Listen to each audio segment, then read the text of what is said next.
आज मीठे प्यारे बाबा हमें क्या कहते हैं हम देखेंगे। क्या सिखाते बाबा। बाबा रोज़ समय का इशारा देते हैं। आज भी बाबा कहते हैं 17 अगस्त 2026 बाप दादा मधुबन से मधुर अनमोल महावाक्य है। मीठे बच्चे। हाँ जी बाबा। बाप और दादा की भी वंडरफुल कहानी है। बाप जब दादा में प्रवेश करते तब तुम ब्रह्मा कुमार कुमारी वर्षे के अधिकारी बनते। प्रश्न बनो। बाबा कहते वर्षे के अधिकारी बनो। प्रश्न निश्चित ड्रामा को जानते हुए भी तुम बच्चों को कौन सा लक्ष्य अवश्य रखना है। उत्तर पुरुषार्थ कर ज्ञालप करने का अर्थात विनाश के पहले बाप की याद में रह कर्मातीत बनने का लक्ष्य अवश्य रखना है। कर्मातीत अर्थात आयरन एजड से गोल्डन एजड बनना। पुरुषार्थ का यही थोड़ा सा समय है, इसलिए विनाश के पहले अपनी अवस्था को अचल अडोल बनाना है। ओम शांति। ओम शांति। ये दोनों कहते हैं एक था बाबा एक था दादा। कहानी सुनते हैं ना, एक था राजा एक थी रानी। अब यह फिर से नई बात। एक बाबा एक दादा। तुम कहेंगे 5,000 वर्ष पहले भी एक था शिव बाबा दूसरा था ब्रह्मा दादा। अब शिव के बच्चे तो सब है, सभी आत्माएं एक बाप की संतान हैं। वह तो है ही। ब्रह्मा के बच्चे ब्राह्मण भी थे। प्रजापिता ब्रह्मा की संतान ब्रह्मा कुमार कुमारियाँ थे। उन्हों को कौन पढ़ाते थे। शिव बाबा प्रजापिता ब्रह्मा के यह ब्रह्मा कुमार कुमारियाँ ढेर बच्चे हैं ना। ब्रह्मा कुमारियाँ मानते हैं बरोबर, हम शिव बाबा के बच्चे भी हैं, पोत्रे भी है। बच्चे तो है ही, अब पोत्रे बने हैं। ब्रह्मा द्वारा दादे से हम स्वर्ग का वर्षा लेने दादे के पास आए हैं। ब्रह्मा कुमार कुमारियाँ होने के कारण हम दादा शिव ब्रह्मा को कहते हैं, लेकिन वर्षा तो शिव बाबा दादे से मिलता है। वैकुंठवासी बनने का वर्षा बाप से मिलता। अभी तुमको रावण का श्राप होने से नीचे उतरते हो जिसको ग्रहचारी बैठती है। अभी तुम बच्चे समझते हो हमारी ग्रहचारी राहु की दशा पूरी हुई। दशा पूरी सबसे बुरी राहु की दशा है। ऊंचे ते ऊंचे बृहस्पति की दशा, फिर राहु की दशा बैठी तो 5 विकार के कारण हम काले हो गए। तुम जानते हो। फिर बाप कहते हैं दे दान तो छूटे ग्रहण। तुम्हारी ही बात है। उन्होंने फिर सूर्य चंद्रमा का ग्रहण समझ लिया। जब ग्रहण लगता है तो दान मांगते हैं। यह बाप तुम्हें कहते 5 विकारों का दान दे दो तो ग्रहचारी उतर जाएगी, तुम पापों से मुक्त हो जाएंगे। विकारों के कारण पापात्मा बने थे, उसमें भी मुख्य है देहाभिमान। पहले तुम सत्व प्रधान थे, फिर 84 जन्म ले। यह तो पक्का निश्चय है ना। बराबर हम देवताएं 84 जन्म लेते हैं। पहले बाप उनको ही मिलता है। बाप से तुम बच्चे देवता बनते हो। गाया भी जाता है आत्माएं परमात्मा अलग रहे बहुकाल। बाप कहते हैं बच्चे पहले तुमको सतयुग में भेजा था, फिर अभी तुम ही आकर मिले हो बाप को। आगे तो सिर्फ गाते थे, यथार्थ अर्थ बाप बैठ समझाते हैं। सब शास्त्र जप तप स्लोगन आदि जो भी है सबका सार बाप बैठ समझाते हैं। चक्र तो बिल्कुल सहज है। अभी कलयुग और सतयुग का संगम है। लड़ाई भी सामने खड़ी है, तुमको निश्चय है। सतयुग की स्थापना होती है, कलयुग में जितने भी हैं उन सबके शरीर खलास हो जाएंगे। बाकी आत्माएं पवित्र बन हिसाब किताब चुकतू कर जाएगी। यह सबके कयामत का समय है। आत्माएं शरीर छोड़ चली जाएगी, यह तुम्हारी बुद्धि में अभी है। जब तक हम कर्मातीत अवस्था को पाए तब तक संगम युग पर खड़े हैं। एक तरफ है करोड़ों मनुष्य, दूसरी तरफ है तुम थोड़े से बच्चे। तुम्हारे में भी कितने हैं जो निश्चय बुद्धि होते जाते हैं। निश्चय बुद्धि विजयंती फिर जाकर विष्णु के गले की माला बनेंगे। एक है रुद्र की माला, दूसरी है रुंड माला। उस रुंड माला में छोटी छोटी शक्लें होती है। ये निशानी है तुम्हारी। हम आत्माएं आकर फिर बाप के गले की माला के दाने बनेंगे। यहाँ आएंगे भी नंबरवार। माला 8 की, 108 की, 16,108 की, अब 16,000 है या 5-10 हज़ार है। उनका कोई हिसाब नहीं निकाला जाता। यह माला गाई जाती है। बाबा कहते हैं, तुम क्यों विचार करते हो? जितने भी राजाएं कल्प पहले सतयुग त्रेता में बने थे उतने ही बनेंगे। 100 बने या 200-300 बने, यहाँ पूछना नहीं। बाप कहते हैं, तुम जितना बाप के नज़दीक आते जाएंगे और तुम्हारे अंदर दैवी गुणों से, सद्गुणों से तुम जितना नज़दीक आते जाएंगे तो यह सब समझ जाएंगे। हम यहाँ है, कल विनाश होगा, फिर सतयुग में थोड़े से देवी देवता होंगे, बाद में वहाँ वृद्धि होती जाती है। सतयुग के आसार भी दिखाई पड़ते हैं। बाकी लाखों जाकर फिर लाख रहे, वह 9-10 लाख रहे, एक्यूरेट नहीं कह सकते। यह तुम सब एक्यूरेट संपूर्ण बनने के लायक, यहाँ तुम जब एक्यूरेट संपूर्ण बनने के लायक बनेंगे तब तुमको और जास्ती साक्षात्कार हो जाएगा। अभी तो बहुत कुछ समझने का समय पड़ा है, बहुत साक्षात्कार करते रहेंगे। लड़ाई की तैयारी भी बहुत होती रहती है, सब चीज़ें महंगी होती जाती। विलायत में से भी खूब टैक्स आदि लगाते रहेंगे, बहुत बहुत महंगाई होकर फिर एकदम सस्ताई हो जाएगी। सतयुग में कोई चीज़ का खर्चा नहीं होगा, सब खानियाँ भरपूर हो जाएंगे। नई दुनिया में वैभव बहुत होते हैं। लक्ष्मी नारायण के पास बहुत वैभव था ना। श्रीनाथ द्वारे में मूर्तियों के आगे भी कितने वैभवों का भोग लगाते हैं, वहाँ बहुत माल बनाते हैं और खाते रहते हैं। कहेंगे हम देवताओं को भोग चढ़ाते हैं, कहेंगे देवताओं को भोग नहीं लगाएंगे तो वो नाराज़ हो जाएंगे। अब हाँ, इसमें नाराज़ होने की तो बात ही नहीं। तुम कोई पर नाराज़ नहीं होते हो, जानते हो ड्रामानुसार ये विनाश होना ही है। कलयुग से बदलकर सतयुग होगा। हम ड्रामा को समझते हैं कि ड्रामानुसार अभी नया चक्र शुरू होना है। तुम भी ड्रामा के वश हो। ड्रामानुसार बाप भी आया हुआ है। ड्रामा में 1 मिनट भी नीचे ऊपर नहीं हो सकता। जैसे बाबा आया है तुमने देखा, कल्प बाद भी हुए वैसे होगा। शास्त्रों में तो कल्प की आयु लंबी लिख दी है। अभी तुम बच्चों की बुद्धि में है, बरोबर विनाश सामने खड़ा है। अब तुम गैलब कर रहे हो, जानते हो बाप को याद कर हमको कर्मातीत अवस्था को ज़रूर पाना है, अर्थात आयरन एज से गोल्डन एज बनना है। अभी अगर पुरुषार्थ नहीं करेंगे तो पद भ्रष्ट हो जाएगा।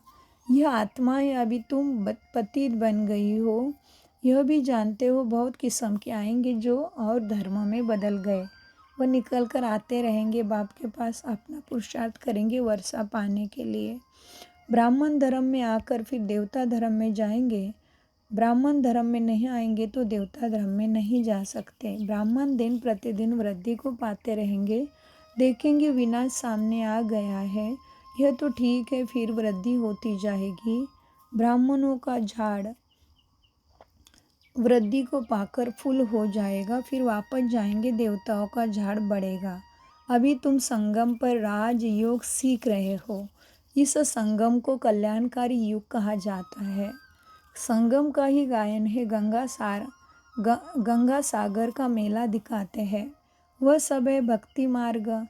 यह है ज्ञान मार्ग और ज्ञान सागर से निकली हुई ज्ञान गंगाएं तुम हो। ज्ञान सागर से पतित पावन अक्षर लगता है। समझते हैं पतित पावनी गंगा है और फिर गंगा में स्नान करते ही आते हैं। यह नदियाँ तो सतयुग से लेकर चली आती है। आजकल तो नदियाँ भी कहाँ डूबो देते हैं। मतलब नदी में जाके नहाने के बदले क्या होता है, कुछ ही घटना हो जाती है और मर जाते हैं। इसलिए बाबा कहते हैं नदी भी डुबा देती है।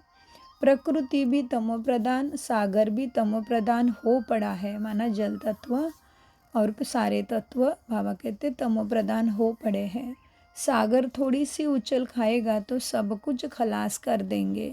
सतयुग में सिर्फ हम थोड़े ही भारत में रहेंगे।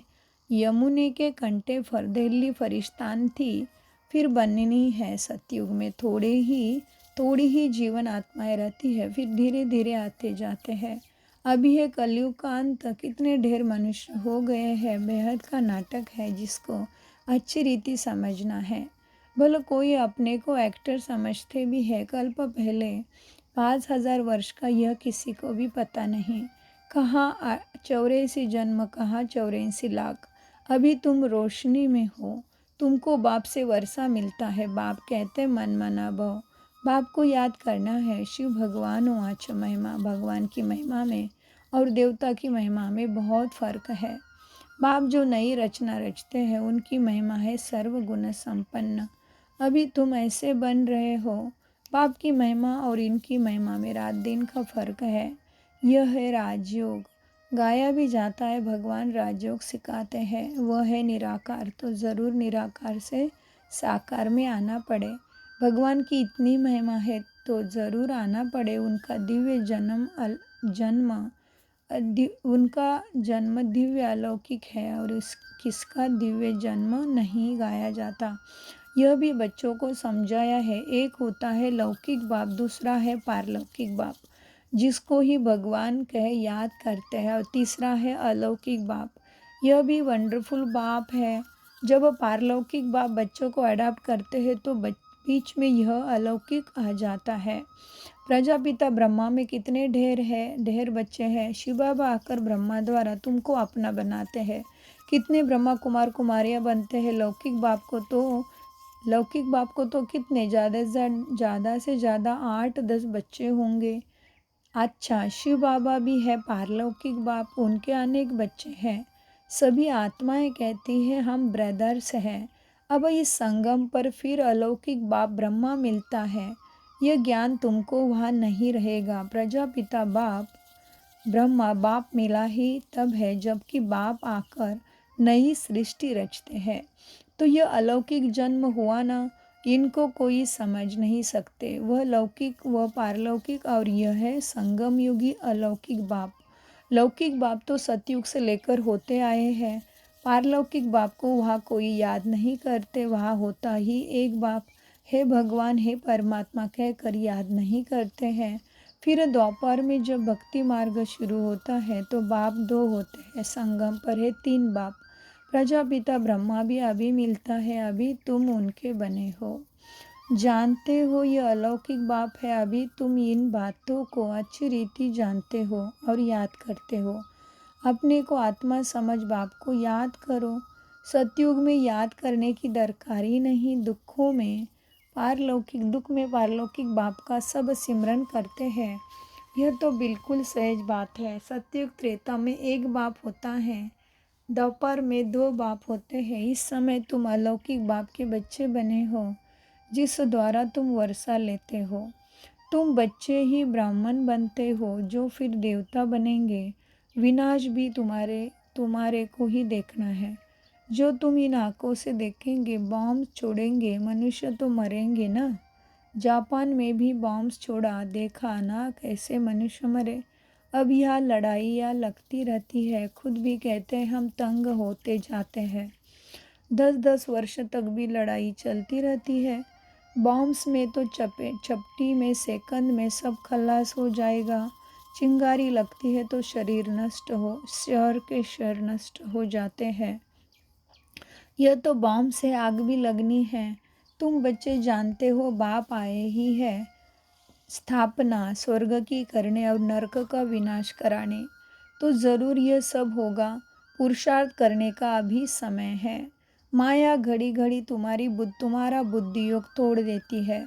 अजून तुम अडोल स्थिर कहाँ बने हो। कहते हैं बाबा माया के तूफान बहुत आते हैं। कोई तो सारे दिन में घंटा आधा भी याद नहीं करते। बाप कहते हैं तुम कर्मयोगी हो। 8 घंटा तो यह सेवा करेंगे।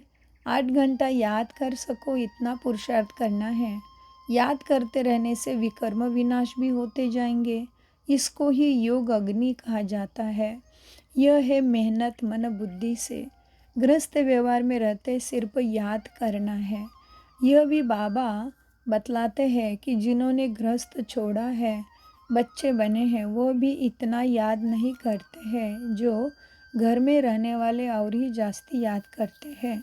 अर्जुन और भिल्ल का भी मिसाल देते हैं ना।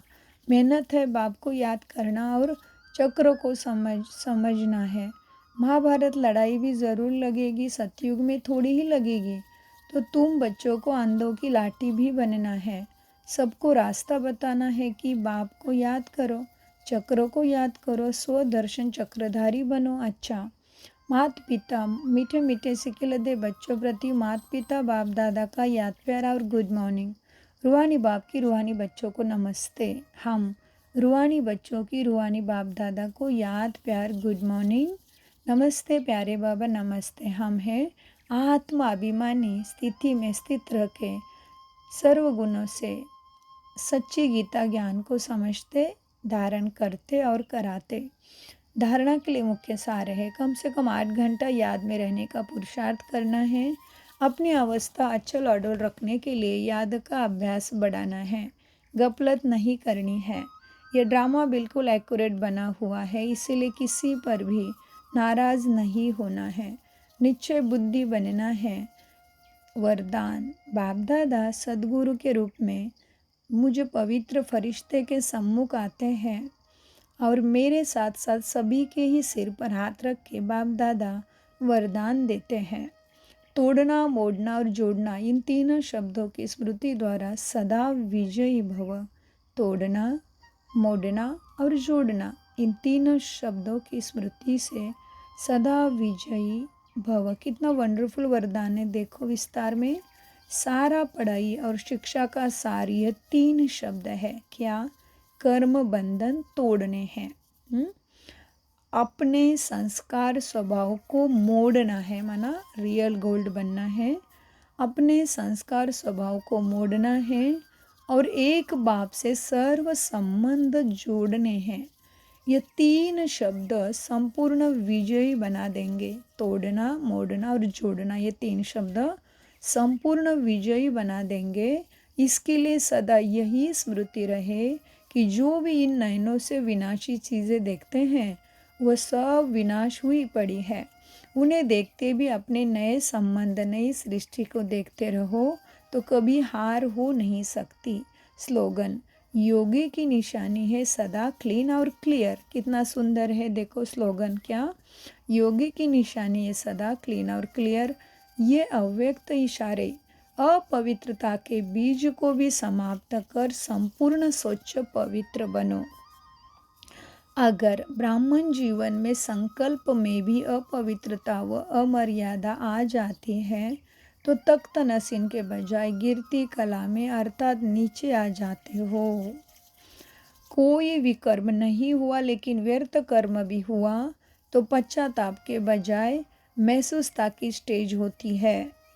महसूसता होता है कि यह रॉन्ग है, नहीं होना चाहिए। यह बात कांटों के समान चुभती रहेगी, इसीलिए इस व्यर्थ से भी मुक्त बनो। हाँ, कितनी बड़ी बात है। व्यर्थ संकल्प होंगे तो भी अपवित्रता, अमर्यादा आ जाती है और तख्त नसीन के बजाय गिरती कला में अर्थात नीचे आ जाते हैं हमारी स्थिति। और फिर बाबा कहते विकर्म नहीं हुआ व्यर्थ सोचने से, लेकिन क्या हुआ? पश्चाताप के कांटों ने हमारे श्वास संकल्प को खत्म कर देते हैं। ओम शांति, ओम शांति, ओम शांति। मीठे प्यारे बाप दादा का अनगिनत पदम गुना शुक्रिया। शुक्रिया बाबा, शुक्रिया फरिश्तों।